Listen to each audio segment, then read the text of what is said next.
오늘 말씀의 제목은 바른 신앙을 물려주자입니다. 사도 바울이 신앙의 아들, 믿음의 아들 디모데에게 쓴 편지입니다. 이 디모데는 자기 외할머니 그 로이스, 자기 어머니 유니게를 통해서 성경 말씀을 배웠습니다. 그 사도 바울을 통해서 아마 그 외할머니 어머니가 이제 유대교에서 기독교로 개종을 해서 예수를 믿게 되고, 사도 바울을 통해서 바른 신앙을 배워서 또 디모데가 그 신앙을 물려받게 됐습니다. 그래서 이 디모데는 끝까지 사도 바울과 함께 동역을 했죠. 많은 사람들이 디모데 곁을 떠나지만 이 디모데는 끝까지 주님의 구원사에게 귀하게 쓰임받은 그런 신앙인입니다. 우리도 우리가 우리 자녀들에게, 우리 후세에게 무엇을 물려줄 것인가? 우리 신앙인들에게 있어서 바른 신앙을 물려주는 것이 가장 귀한 유산이라고 생각합니다. 우리나라가 인구 절벽이다라는 말 여러분 들어보셨죠? 세계에서 가장 출산율이 낮은 나라. 그래서 한 2050년쯤 되면 이제 젊은 사람들은 찾아보기 힘들고 이제 나이 연세 많으신 분들만 가득한 세상. 지금 이 군 부대들이 자꾸 없어지는 거 여러분 들어보셨죠? 또 대학교들도 많이 정리되고 있고, 초등학교도 이제 이 도심에서 입학생들이 없다 보니까 초등학교도 이렇게 없애고 통폐합하고, 서울 시내뿐만 아니라 강주 시내에도 입학생이 없는 초등학교들이 많다고 그럽니다. 그리고 이제 앞으로 이렇게 인구도 줄어들겠지만 지금 심각한 것은 교회가 1년에 수천 교회가 문을 닫고 있는 그런 실정입니다. 참으로 참 안타까울 수밖에 없고, 교회는 이제 연세 많으신 분들만 교회에 나오고 젊은 사람들은 찾아보기 힘든 이런 교회. 그래서 주일학교, 중고등부, 청년부가 없는 교회들이 많이 있습니다. 누구의 책임인가? 우리 각자 책임을 느껴야 되겠습니다. 우리가 우리 자녀들, 우리 손자들, 손녀들, 그들에게 우리 신앙을 바로 물려주지 못했기 때문에 이렇게 신앙이 끊어질 수밖에 없는 이런 지경에 이르고 말았습니다. 그래서 우리가 이 사도 바울과 그 디모데를 통해서 우리가 바른 신앙을 물려주자라고 하는 제목을 오늘 제가 잡았습니다. 그래서 바른 신앙은, 우리가 물려줘야 될 바른 신앙이 뭐냐? 오늘 본문을 통해서 첫째는 청결한 양심으로 섬기는 신앙이다 그랬습니다. 우리 3절을 읽어보겠습니다. 오늘 본문 3절 시작. 내가 밤낮 간구하는 가운데 쉬지 않고 너를 생각하여 청결한 양심으로 조상적부터 섬겨오는 하나님께 감사하고. 너를 밤낮 간구한 가운데 쉬지 않고 사도 바울이 디모데를 생각하면서 청결한 양심으로 조상적부터 섬겨오는 하나님께 감사한다 그랬습니다. 이 청결한 양심으로 섬기는 하나님, 조상적부터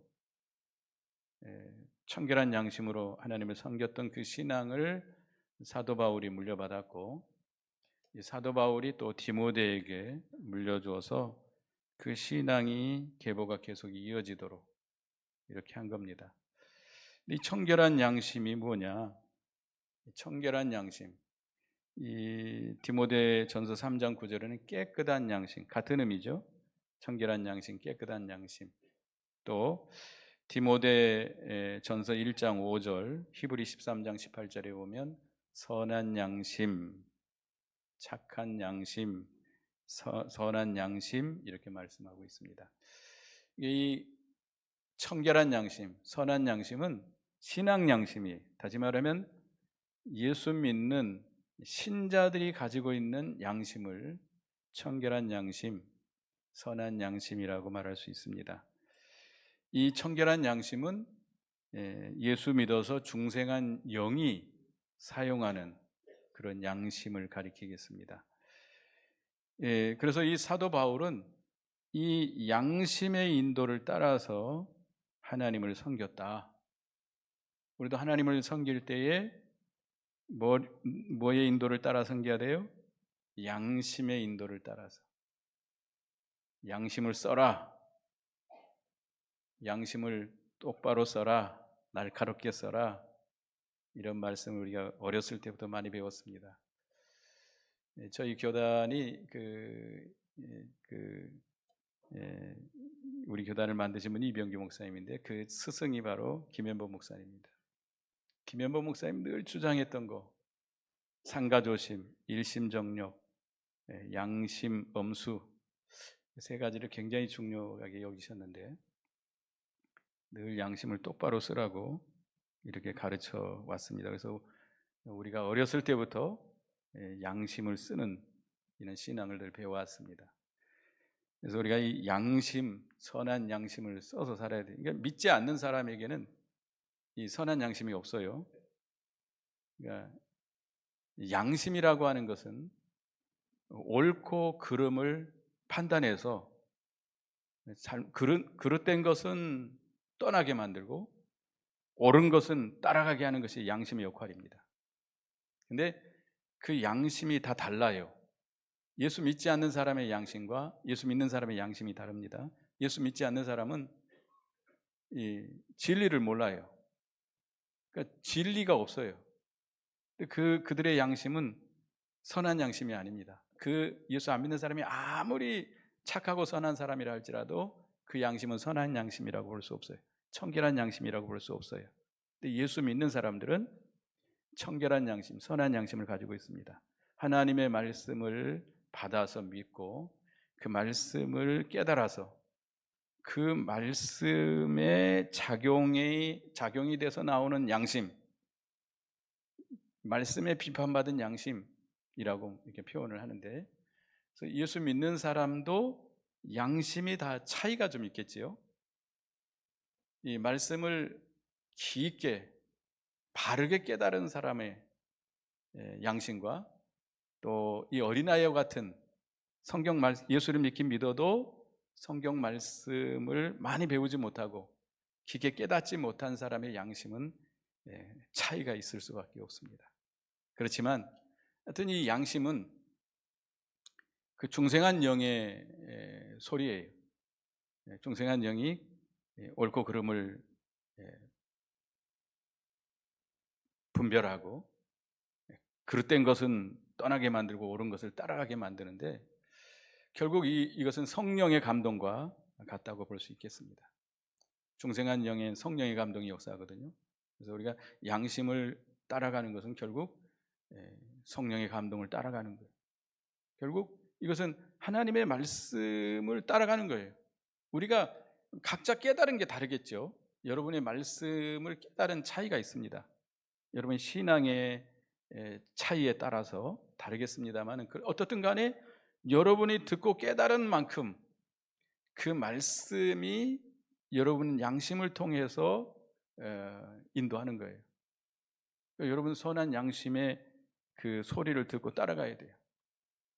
양심을 지켜야 돼요. 주의를 지키는 것이 양심대로 하는 겁니까? 양심대로 하지 않는 겁니까? 양심대로 하는 거죠. 근데 주일날 주의를 지키지 않는다 그러면 양심에서 가책을 줘요. 양심이 가책을 줍니다. 그러면 그 양심의 가책을 무시하고 간다면 그것은 성령의 감동을 소멸시키는 것이고 말씀을 거역하고 하는 길이에요. 그러니까 우리가 이 양심의 소리를 듣고 그 양심을 따라가야 돼요. 근데 이 양심도 자꾸 양심을 쓰면 양심이 좀 예리해집니다. 날카로워집니다.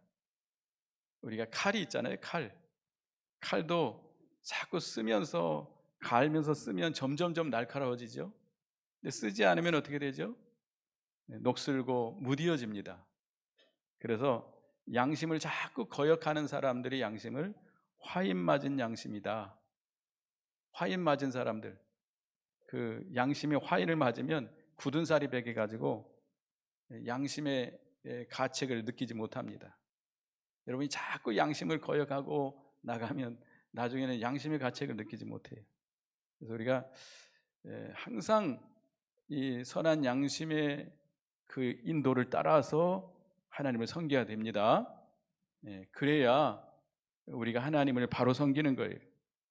이 양심의 소리에 귀를 기울이고 이 양심을 따라 하나님을 섬겨야 돼요. 그래서 사도행전 23장 1절에 보면 사도 바울이 공회 앞에서 지금 붙잡혀서 문책을 신문을 당하고 있을 때 나는 범사의 양심을 따라 하나님을 섬겼노라 라고 담대하게 말하게 된 겁니다. 이 사도 바울은 항상, 물론 사도 바울이 완전하지는 못합니다. 완전한 사람은 되지 못하지만 어떻든 사도 바울은 자기 양심을 따라 살려고 애를 썼어요. 그렇기 때문에 담대할 수 있었습니다. 당당할 수 있었던 거죠. 그 자기를 지금 문책하는 공회 앞에서 담대하게 하나님의 말씀을 증거할 수 있었던 것입니다. 그래서 우리가 양심의 소리를 따라서 그 인도를 따라가는 성도들은 힘 있는 성도가 됩니다. 힘이 있어요. 어떤 핍박과 환난이 와도 거의 굴하지 않습니다. 사드락과 메삭과 아벳느고처럼 느부갓네살 왕 앞에서 담대하게 그 믿음을 증거하고 지켜나갈 수 있는 것입니다. 여러분들도 그런 믿음의 사람들이 되시길 바라겠습니다. 디모데전서 1장 19절에 보면 양심을 버리면 믿음이 파산된다. 한번 읽어보겠습니다. 디모데전서 1장 19절 읽어보겠습니다. 시작. 믿음과 착한 양심을 가지라. 어떤 이들은 이 양심을 버렸고 그 믿음의 권하에는 파산하였느니라. 양심이 가책하고 양심이 인도하는데 그 양심을 버리면, 그 양심의 그 인도를 따라가지 않고 버리게 되면 뭐가 파손돼요? 믿음이 파손돼요. 믿음이 파손돼요. 그러니까 하나님께서는 이 양심을 통해서 우리를 자꾸 바른 신앙의 길로 인도하는데, 예수 믿는 사람이 그 선한 양심의 소리를 거역하고 양심을 따라가지 않으면 그 믿음이 파손돼요. 배가 밑에 바닥에 깨져서 구멍이 나면 어떻게 되죠? 그 바닷물이 순식간에 밀려 들어와 가지고 배가 침몰하고 맙니다. 그와 같이 우리가 양심을 똑바로 안 쓰면 이 세상 물결이 가득 우리 마음속에 들어와요. 또 욕심, 우리 속에 있는 이 죄의 부패성, 욕심이 가득 들어와 가지고 결국 타락하고 말아요. 우리는 양심을 똑바로 써야 되겠습니다. 삼손이 양심을 쓰지 않고 신앙의 비밀을 말했다가 어떻게 됐죠?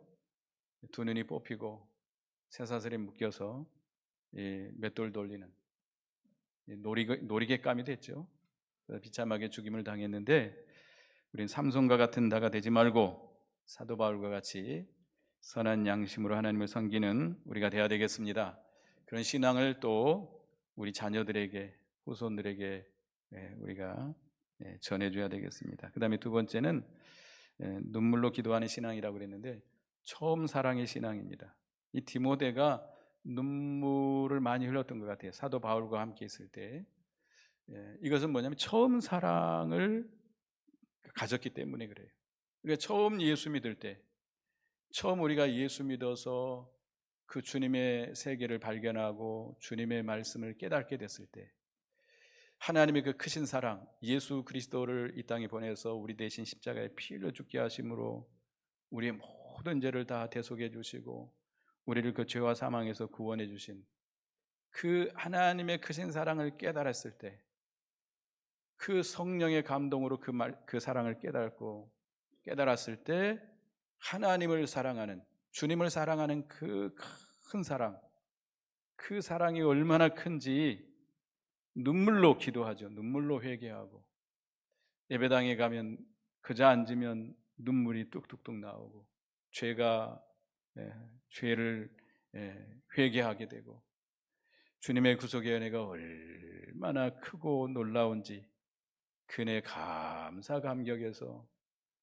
누르러도 눈물로 갚을 길 없어 이 몸 바칩니다 하면서 그렇게 신앙생활했던 거 여러분 기억납니까? 기억이 없어요? 느껴보지 못했어요? 저는 어렸을 때 느껴봤어요. 어렸을 때 그 어린 것이 뭘 안다고 예배당에 엎쳐가지고 눈물로 회개하고 기쁨으로 찬송했던 그런 때가 기억나는데요.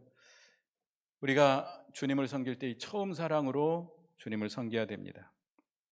주님의 구속의 은혜 감사 감격에서 죄를 생각해서 늘 눈물로 회개하고, 주님의 은혜가 너무 감격스러워서 눈물을 흘리며 주님을 사랑하는, 주님만 생각하면 눈물이 나오고, 주님을 사랑하는 마음이 얼마나 큰지, 주님께 예배드린 시간이 그렇게 소중하고, 이 하나님을 섬기는 일이 가장 중요한 거예요. 어떤 일보다도 말씀 듣는 것이 얼마나 기쁜지. 지금 여러분 저희가 설교하듯 짧게 설교하죠. 우리 어렸을 때는 그 설교하면 막 1시간 보통 설교 시간이 1시간 보통 지나가요. 2시간도 설교하고 막 그럽니다. 그런데도 꼼짝 안 하고 그 말씀을 참 귀하게 여기고 은혜 받던 그런 신앙. 여러분들도 그런 처음 사랑으로 신앙생활을 해야 되겠습니다. 처음 사랑, 그 처음 사랑으로 신앙생활하면 신앙생활이 즐거워요. 그러니까 주님의 구속의 그 사랑, 주님을 사랑하는 그 사랑에 이끌려서 하다 보니까 자원해서 하는 거예요. 자원해서. 교회 나오라 하지 않아도 스스로 예배당에 나오고 예배에 참여하는 일이 너무나도 즐겁고, 찬송하는 것이 너무나 기쁘고, 힘들어도 찬송이 절로 나오고, 감사가 그냥 절로 나오고, 이런 처음 사랑으로 신앙생활하면 이렇게 기쁘고 즐겁습니다. 주를 위한다면 무엇을 드려도 아깝지 않고 생명까지도 기쁨으로 주님께 바치는 그런 신앙, 처음 사랑의 신앙입니다. 여러분도 그런 신앙을 가지시기 바라겠습니다. 이 처음 사랑의 신앙이 없으면 모든 것이 억지가 돼요. 억지가 되고 습관이 되고 의식적인 것이 되고, 그냥 나오기 싫어 죽겠는데 할 수 없어서 나오는 거예요. 할 수 없어서. 그러니까 이 처음 사랑이 없으면 기계가 윤활유가 없이 돌아가는 것 같습니다. 윤활유. 여러분들 윤활유가 없이 기계가 돌아가면 어떻게 되죠? 삐걱삐걱 소리가 나고 거기서 열이 나고 나중에는 깨지고 박살이 납니다. 멈추고 말아요. 우리가 교회 와서 신앙생활 하는데, 뭐 교회뿐만 아니라 가정에서나 사회에서나 어디 가서 믿음 생활을 하는데 이 처음 사랑이 없으면, 그 주님의 구속의 십자가의 사랑으로 말미암아 주님을 사랑하는 그 사랑으로 하나님을 섬겨야 되는데, 그런 처음 사랑이 없이 하나님을 섬기게 되면 억지로 섬겨요. 억지로 주님을 섬기는 것이 너무 억지스러워요. 힘들어요. 고달파요. 말씀 듣는 시간이 너무 힘들어요. 어떤 전도사가 새벽 예배를, 새벽 기도를 뭐라고 말했다 그러죠? 이 죽일 놈의 새벽 기도. 누가 만들어 가지고 나를 이렇게 힘들게 하나? 성경에 새벽 기도 있어요? 새벽 기도, 뭐 새벽 예배라는 건 없지만 예수님이 새벽마다 기도했어요. 근데 억지가 되는 거예요, 억지가. 그러다가 이제 삐걱삐걱 소리가 나고 시험이 들고 분쟁이 생기고, 교회 안에서 혈기가 나오고 수단 방법이 나오고 깨져나가는 거죠. 그러니까 우리가 그런 신앙생활 하지 말아요. 그래서 이게 에베소 교회에 대해서 요한계시록 2장 4절에서 5절 한번 보겠습니다. 에베소서 2장 4절 5절 읽어보겠습니다. 시작. 그러나 너를 책망할 것이 있나니 너의 처음 사랑을 버렸느니라. 그러므로 어디서 떨어졌는지를 생각하고 회개하여 처음 행위를 가지라. 만일 그리하지 아니하고 회개하지 아니하면 내가 내게서 가서 내 촛대를 그 자리에서 옮기리라. 에베소 교회가 아주 열심히 특심이 있었습니다. 아주 어려운 환난도 잘 참고 견뎠습니다. 이 거짓 선지자들, 이 잘못된 교훈들이 들어오면 분별해서 그것을 쫓아냈습니다. 그런데 에베소 교회가 가장 중요한 것을 잃어버렸어요. 뭘 잃어버렸어요? 처음 사랑을 잃어버렸어요. 그 처음 사랑을 잃어버렸는데 어디서 떨어졌는지 찾아서 회개하고 다시 찾으라는 거예요. 처음 사랑을 다시 찾고 그 처음 사랑으로 하나님을 섬기라. 그렇지 아니하면 내가 너에게서 뭘 옮겨버리겠다? 촛대를 옮겨버리겠다. 하나님께서 생명의 역사를 거두하겠다는 거예요.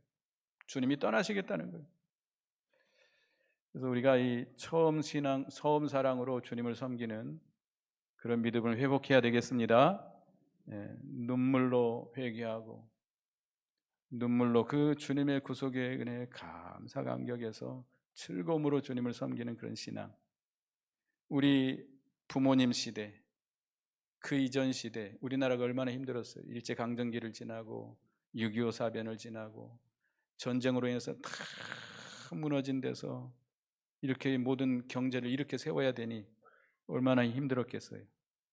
그래서 뭐 보릿고개라는 말이 나왔잖아요. 저는 보릿고개 몰라요. 하지만 저희 부모님 시대에는 보릿고개 다 아시잖아요. 너무나도 배고프고 힘든 그런 시절을 보내면서도 그 당시에 우리 그 부모님 우리 선진들 그분들은 기쁨으로 참 눈물로 많이 기도했어요. 제가 어렸을 때 보면 참 눈물로 많이 기도했어요. 그 어려운데도 찬송 부르면서 신앙생활하는 걸 우리가 많이 봤습니다. 그런 신앙을 우리가 배웠으니까 우리도 그런 신앙으로 살면서 우리 자녀들에게 우리 후대에게 그 신앙을 물려줘야 되겠습니다. 그 다음에 세 번째는 거짓 없는 진실한 사랑입니다. 여기 5절을 읽어보겠습니다. 5절 오늘 본문 5절을 읽어보겠습니다. 시작. 이는 내 속에 거짓이 없는 믿음이 있음을 생각함이라. 이 믿음은 먼저 내 외조모 로이스와 내 어머니 유니게 속에 있더니 내 속에도 있는 줄을 확신하노라. 거짓 없는 믿음, 참된 진리를 믿는 믿음, 진실한 믿음. 반대로 말하면 거짓된 것, 외식하는 것. 우리 하나님은 진실하신 하나님이기 때문에 외식하는 것, 의식적으로 하나님을 섬기는 것, 거짓된 것을 매우 싫어하십니다. 그래서 예수님이 그 당시 서기관과 바리새인들을 향해서 뭐라고 책망했습니까? 외식하는 서기관과 바리새인들이여, 너희에게 뭐가 있을지어다? 화가 있을지어다. 하나님을 진정으로 섬기는 게 없어요. 진실로 섬기는 게 없어요. 겉으로만 꾸며서 섬기는 척하지만 속은 아주 불신앙, 불의, 외식, 악독이 가득하다고 그랬습니다. 하여튼 이 진정으로 하나님을 진실되게 하나님을 섬기는 게 없어요. 우리는 하나님을 섬길 때 진실하게 거짓 없는 진실한 신앙을 가져야 됩니다. 이 사도 바울 당시에 참 거짓된 것이 많이 있었어요. 망령된 신화가, 허탄한 신화가 있었다고 그랬는데, 그 다음에 그 당시는 철학의 영향을 받아가지고 영지주의라는 게 있었습니다.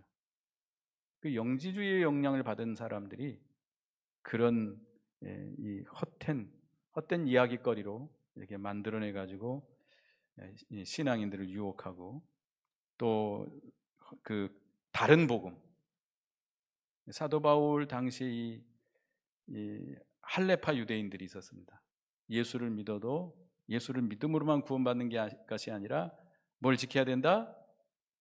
율법을 지켜야 된다. 율법을 지키는 표로서 할례를 받아야 된다. 강력하게 주장했던 이단입니다. 이단. 다른 복음이에요. 그런 다른 복음들이 많이 들어왔었고, 그랬는데 사도 바울은 이 순전한 복음, 말씀 그대로의 복음, 고린도서 2장에 보면 사도 바울이 복음을 전할 때, 말씀을 가르칠 때 인간의 지혜로운 말이나 아름다운 말 이런 것을 그런 것으로 전하지 않으려고 애를 썼습니다. 순수한 하나님의 말씀을, 섞이지 않는 이 성경 말씀 그대로를 성령의 감동으로, 성령의 능력으로 전하려고 애를 썼어요. 그 당시에 많은 설교가들, 이 복음 전하는 자들이, 말씀을 전하는 자들이 철학을 가지고 사람들을 가르쳤습니다. 철학으로 성경을 해석해 나가는 거예요. 그러니까 사람들이 듣기에는 재밌죠. 인간의 논리, 인간의 듣기 좋은 말, 지혜로운 말로 전하니까 그 사람들을 좋아했어요. 그러나 그것은 잘못된 거죠. 이 성경 말씀을 그것은 약화시키는 겁니다. 우리가 말씀을 전할 때 뭘로 전해야 돼요? 순수한 말씀, 성경 말씀을 가지고 성령의 감동으로 전하려고 애를 써야 됩니다. 사람들이 듣기 좋은 말, 저도 연구하면 할 수 있겠어요. 저는 말 잘 못합니다. 설교 참 잘 못하는데요. 저도 책 많이 보고 어떻게 하면 이 아름다운 말로 여러분들을 감동을 시킬까 찾고 찾으면 할 수 있을 것 같아요. 그런데 그렇게 안 하려고 애를 씁니다. 저는 그렇게 배우지 않았기 때문에 기도 많이 해서 할 수만 있으면 성경 그대로를, 물론 이제 해석해서 가르칩니다만은 그대로 전하려고 애를 쓰고 있습니다. 그래서 우리가 이 순수한 성경 말씀 그대로를 믿고 성경 말씀대로 살아가는 거. 저희들이 이제 중국에 지금은 문이 닫혀서 못 갑니다만은 1년에 한 두어 번 가서 성경을 가르쳤어요. 근데 저희 교단 목사님들의 장점이 뭐냐면 성경을 많이 배운 거예요. 그래서 우리들은 가면 월요일부터 그 다음 주 금요일, 토요일까지 오기까지 계속 성경을 가르칠 수 있습니다. 하루에도 뭐 처음에 갔더니 10시간씩 가르쳐요. 10시간. 이게 쉬운 일 아닙니다. 나중에 목요일 정도 가면요 몸살이 나버려요. 목이 안 나올라 그래요. 그 정도로. 그렇지만 우리가 할 수 있는 것은 우리가 그 성경 그대로를 가르치니까 우리는 창세기서부터 쭉 요한계시록까지 가르칠 수 있어요. 성경 그대로 그냥 가르치니까. 근데 그게 참 귀한 것 같아요. 귀한 것 같아요. 성경을 그대로. 그래서 이 디모데도요. 어렸을 때부터 성경을 배웠다 그랬어요. 디모데 후서 3장 15절 보겠습니다. 바로 뒤에 있으니까 보겠습니다. 디모데후서 3장 15절. 디모데후서 3장 15절을 다 같이 읽어보겠습니다. 시작. 또 어려서부터 성경을 알았느니 성경은 능히 너로 하여금 그리스도 예수 안에 있는 믿음으로 말미암아 구원에 이르는 지혜가 있게 하느니라. 이 디모데가 어려서부터 성경을 배웠어요. 누구에게 배웠어요? 외할머니 로이스, 자기 어머니 유니게를 통해서 성경을 배웠어요.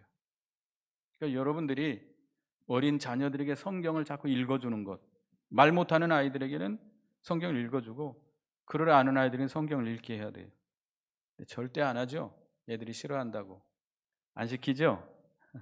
그래서 성경을 읽게 만들어야 돼요. 성경을 가르쳐줘야 돼요. 여러분이 자녀들에게 줄 가장 좋은 유산이 뭐예요?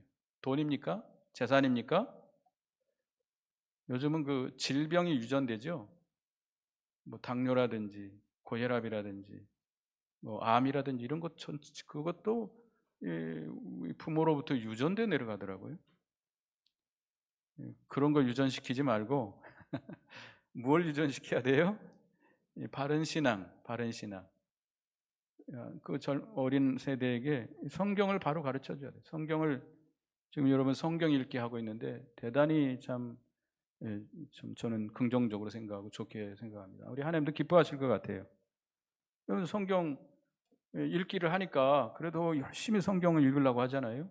안 그러면 멍청하게 텔레비전이나 보고 앉아 있다든지 쓸데없는 뭐 드라마를 보고 앉아 있다든지 뭐 헛된 짓 하고 있을 텐데 그래도 성경 읽는 거 얼마나 바람직한 겁니까? 여러분들 참 유익이 많지요? 하나님께서 매우 기뻐하실 것 같아요. 우리가 성경을 바로 배워서 그 성경대로 나가면 그 성경이 우리를 구원하는 하나님의 능력이 있습니다. 말씀 자체에 하나님의 능력이 있어요. 말씀 자체에 하나님의 능력이 있기 때문에 그 말씀이 여러분을 구원하는 지혜가 있습니다. 영이 사는 지혜, 죄악을 벗어버리는 지혜, 하나님의 뜻대로 사는 지혜, 그리스도의 형상대로 이루어지는 지혜, 하나님의 사람을 온전케 나가는 지혜 같은 이런 지혜가 말씀 안에 있습니다. 그래서 우리가 이 성경 그대로 믿는 신앙, 여러분들이 저도 뭐 그렇게 애를 써봅니다만은 성경 전체를 여러분들이 다 늘 반복해서 배워야 돼요. 그래서 여러분들이 이 순수한 진리, 그 진리를 그대로 믿는 진실한 신앙, 거짓 없는 신앙을 우리가 가지고 우리 자녀들에게도 우리 후대에게도 계속 계승하도록 해야 되겠습니다. 모든 것은 이 전통성이 있습니다. 이 악습도 정통성이 있어요. 악한 습관도, 이 관습도 내려가요. 이 사이비한 이단들의 사상도 점점 이게 전통적으로 내려가요. 그래서 여러분들 요한계시록 7개 보는 거 보면 발람의 교훈이 나오고 이세벨의 교훈이 나오고 니골라당의 교훈이 나오죠. 다 똑같은 거예요. 발람의 교훈이 뭐죠? 우상의 짐을 먹게 하고 간음하게 한 거. 이세벨의 교훈은 간음하게 하고 우상잼을 먹게 하고. 이게 비슷비슷한 거예요. 니골라당의 교훈 똑같은 거예요. 다 이게 전통성에서 내려가는 겁니다. 그와 같이 우리는 바른 신앙을 우리가 물려줘야 돼요. 이 바른 신앙을 우리 자녀들에게, 우리 후손들에게 전해줘서 이 신앙의 계대가 계속 이어져 나가도록. 만약에 그것을 하지 못한다면 우리에게 책임이 있습니다. 하나님의 심판을 받을 수밖에 없습니다. 그래서 이 신앙의 계대가 끊어지지 않고 계속되도록 늘 여러분이 예통하면서 기도해야 되겠고 그러기를 힘써야 되겠습니다. 그래서 오늘 이렇게 바른 신앙을 우리가 물려주자. 오늘 뭐 5월달 가정의 날이라 해가지고 뭐 오늘 5.5일 어린이날이죠. 또 어버이날이 닥쳐오고 스승의 날이 닥쳐오고 서로 뭐 만나서 선물 주고받고 식사 대접하고 이런 것도 중요하지만 우리가 우리 가족, 우리 자녀들, 우리 부모나 형제나에게 이런 바른 신앙을 우리가 전해줄 수 있는 우리가 되어야 되겠습니다. 기도하겠습니다. 하나님, 사도 바울을 통해서 또 할머니, 어머니를 통해서 바른 신앙을 물려받은 디모데와 같이 저희들도 우리가 받은 이 바른 신앙을 고수하면서 우리 자녀들에게, 후대 세대에게 이 신앙을 물려줄 수 있는 저희가 되게 주시옵소서. 청결한 양심으로 섬기는 신앙, 처음 사랑으로 섬기는 신앙, 거짓 없는 진실한 신앙, 우리가 이 신앙을 지켜나가고 우리가 이 신앙을 물려줘서 계속 계대를 이어서 이 바른 신앙이 이어져 내려가도록 하는 저희가 되게 해 주시옵소서. 예수님의 이름으로 기도드리옵나이다. 아멘.